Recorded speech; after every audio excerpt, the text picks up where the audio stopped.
Hey there! Great to see you again! So far, we've seen some SQL functions in action. In this video, we'll go over more uses for cast and then learn about concat and coalesce. Let's get started! So earlier, we talked about the cast function, which lets us typecast text strings into floats. I called out that the cast function can be used to change into other data types too. So let's check out another example of how you can use cast in your own data work. We've got the transaction data we were working with from our Lawrence Furniture Store example. But now we'll check out the purchase date field. The furniture store owner has asked us to look at purchases that occurred during their sales promotion period in December. Let's write a SQL query that will pull date and purchase_price for all purchases that occurred between December 1st, 2020 and December 31st, 2020. We start by writing the basic SQL structure. Select from where. We know the data comes from the customer_purchase table in the customer_data dataset. So we write customer_data.customer_purchase after from. Next, we tell SQL what data to pull.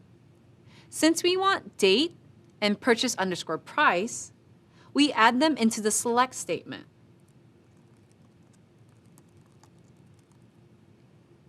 Finally, we want SQL to filter for purchases that occurred in December only.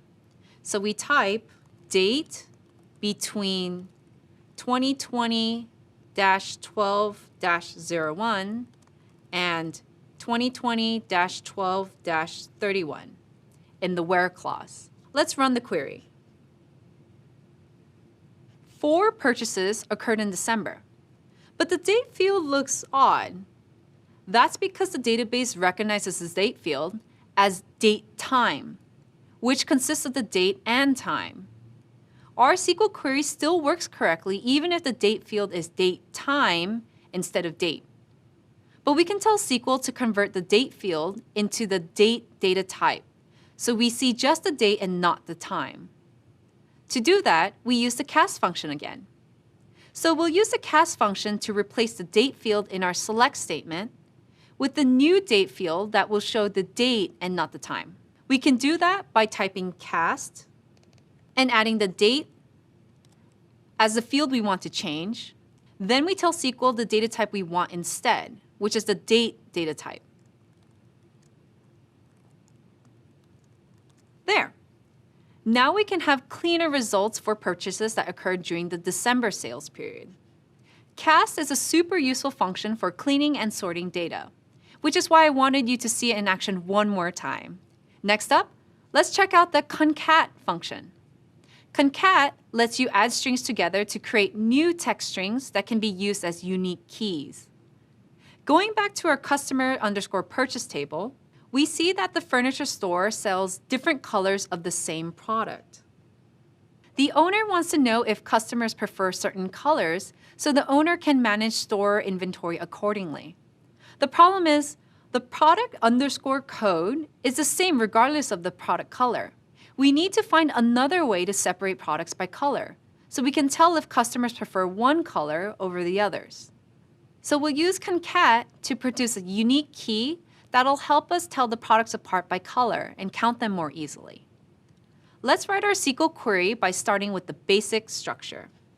Select from where. We know our data comes from the customer_purchase table in the customer_data dataset. So we type customer_data.customer_purchase after from. Next, we tell SQL what data to pull. We use the concat function here to get that unique key of product and color. So we type concat. The first column we want, product_code, and the other column we want, product_color. Finally, let's say we want to look at couches. So we filter for couches by typing product equals couch in the where clause. Now we can count how many times each couch was purchased and figure out if customers preferred one color over the others. With concat, the furniture store can find out which color couches are the most popular and order more. I've got one last advanced function to show you, coalesce. Coalesce can be used to return non-null values in a list. Null values are missing values. If you have a field that's optional in your table, it'll have null in that field for rows that don't have appropriate values to put there. Let's open the customer_purchase table so I can show you what I mean. In the customer_purchase table, we can see a couple rows where product information is missing. That is why we see nulls there. But for the rows where product name is null, we see that there is product_code data that we can use instead. We'd prefer SQL to show us the product name, like bed or couch, because it's easier for us to read. But if the product name doesn't exist, we can tell SQL to give us the product_code instead. That is where the coalesce function comes into play. Let's say we wanted a list of all products that were sold. We want to use the product name column to understand what kind of product was sold. So we write our SQL query with the basic SQL structure, select from where. We know our data comes from customer_purchase table in the customer_data dataset. So we type customer_data.customer_purchase after from. Next, we tell SQL the data we want. We want a list of product names, but if names aren't available, then give us the product code. Here is where we type coalesce. Then we tell SQL which column to check first, product, and which column to check second if the first column is null, product_code. We'll name this new field as product_info. Finally, we are not filtering out any data, so we can take out the where clause. This gives us product information for each purchase. Now we have a list of all products that were sold for the owner to review. Coalesce can save you time when you're making calculations too, by skipping any null values and keeping your math correct.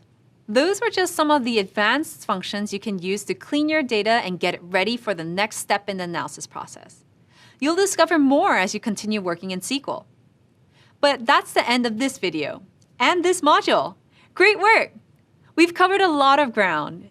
You learned the different data cleaning functions in spreadsheets and SQL, and the benefits of using SQL to deal with large data sets. We also added some SQL formulas and functions to your toolkit. And most importantly, we got to experience some of the ways that SQL can help you get data ready for your analysis. After this, you'll get to spend some time learning how to verify and report your cleaning results so that your data is squeaky clean and your stakeholders know it. But before that, you've got another weekly challenge to tackle. You've got this. Some of these concepts might seem challenging at first, but they'll become second nature to you as you progress in your career.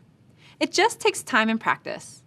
Speaking of practice, feel free to go back to any of these videos and rewatch or even try some of these commands on your own. Good luck, and I'll see you again when you're ready.